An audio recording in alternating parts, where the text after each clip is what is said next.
guys, this is Sophie's Diary and I'm Sophie. I'm sorry for not vlogging in a while because I've been busy and I didn't have been vlogged. The last one that I vlogged is when I was planting. So yeah, I'm just gonna do a day in my life. So yeah, let's go.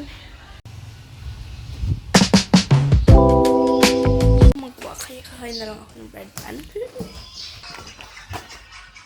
Mananood na din ako. So, ano ko kanina, guys? Nagtitibyo ako kanina. Kanina, nagtuturog-turog to. Bad meaning ba yun, May mga parts to kasi parang natatagalan ako sa video na to. Okay, life update. Ay! So, yan.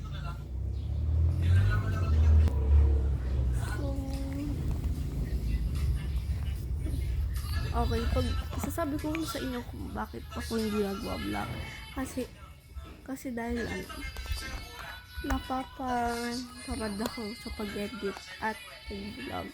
Tapos, yun naman lagi nasa yung phone na sa amin. So, gano'n. Mamaya dito, kasi kami hindi pa kaya matatagal dito.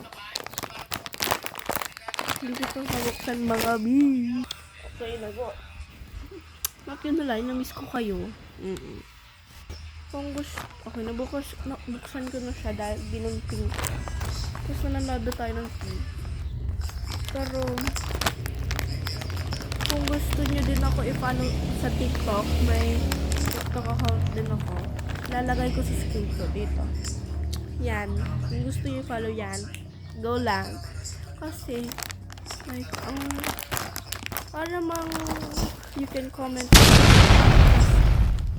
Pag nagko-comment kayo sa YouTube, kung hindi ko nakikita, ewan ko kung bakit. Pero oo nga. So yeah. Okay, update. Manonood muna ako, tapos i-video ko na lang pagkatapos ko manood.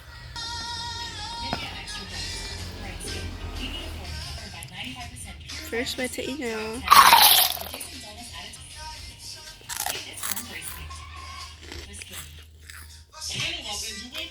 So, manonood lang ako. Yeah. Mabalik ko ako pagkatapos ko manood. Bye, bes! Ito na video na pagtapos ko sa panonood. Pero maliligo na ako kasi kakatapos ko lang kumain. So, yeah. Lang ako ng get ready with me. Tapos pagpalis na kami, doon lang ako mag-outro na. Bye! So, get ready with me lang ako. Get ready with me. By the way, ang pawis ko, ba? Kahit pulbo ko, lahat lang pawis. Kaya pa may water ba, hindi halata. Hindi namin maayos. Oh my God, ang pangit. Pero ito naman yung final look. Better lang kasi wala akong gano'ng kadaming pang get ready with me. So, hindi nga pala kasama ate ko ngayon. Dahil puyat siya, babawi daw siya sa tulog.